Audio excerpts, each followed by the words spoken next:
amis. Bon, on vient de finir avec Walid une cryothérapie, une ablation de l'AFA en cryothérapie. Donc je peux vous montrer le cathéter de cryoablation. Donc ça, on voit le petit cerceau au bout, c'est la sonde Archive qui va servir à aller dans la veine pulmonaire. Et on peut voir tout recroquevillé en blanc le ballon.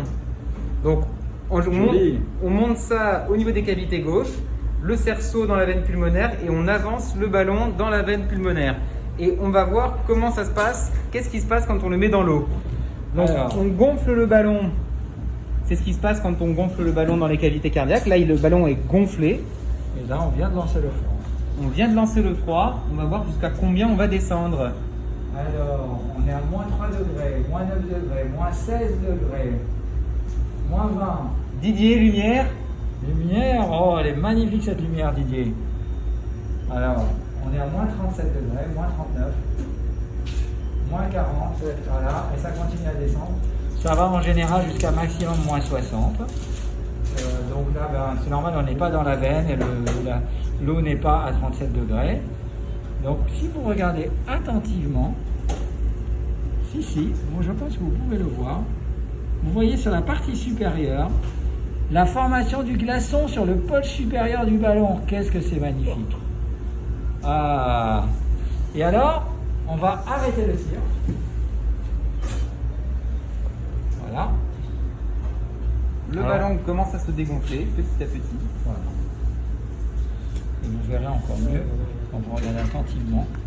Vous voyez très bien le glaçon sur la partie supérieure. Alors je pense vraiment que la technologie du ballon, quelle que soit la méthode physique, c'est le standard pour les veines pulmonaires. Alors les températures remontent et à un moment donné, le ballon va se dégonfler. À ton avis, en première intention d'une persistante En première intention d'une persistante, je pense que je ferai une isolation des veines pulmonaires par le ballon. En plus, les lésions dans l'oreillette gauche en cartographie sont très très belles. Ah oui, très belle, ouais. On vous montrera ça une autre fois. Alors, vous voyez que l'effet persiste malgré le dégonflage. On est à 4 degrés, donc ça prend un petit peu de temps pour se dégonfler. Et à un moment donné, il va se dégonfler. Hein. Ça va faire une longue story quand même. Ça passera peut-être pas en story, ça. Hop, le glaçon commence à se dégonfler. Regardez les petits glaçons. Alors dans le sang, c'est pas pareil parce que ça va mieux se dissoudre puisque le sang est à 37 degrés. Vous voyez, vous avez vu le glaçon qui va se dissoudre dans l'eau et le ballon qui va se dégonfler automatiquement au bout de quelques secondes. Mais là, il prend son temps, il ne veut pas se dégonfler. Oui. Il prend son temps. Là, parce que je pense qu'il ne se réchauffe pas, tout simplement. Voilà. Donc il est à 14 degrés, il ne devrait pas tarder à se réchauffer. Hein? Oui. Bon. Et le fait de le laisser dans l'eau ne le réchauffe pas plus que ça. L'eau est peut-être un peu froide. Oui. C'est l'effet de l'hiver. On voit bien. Voilà. C'est légèrement, vous voyez, on peut appuyer, c'est un peu. Voilà. Et bon, là, il est vraiment chaud. Si je le mets dans ma main, il va réchauffer encore plus. Et il va se dégonfler automatiquement.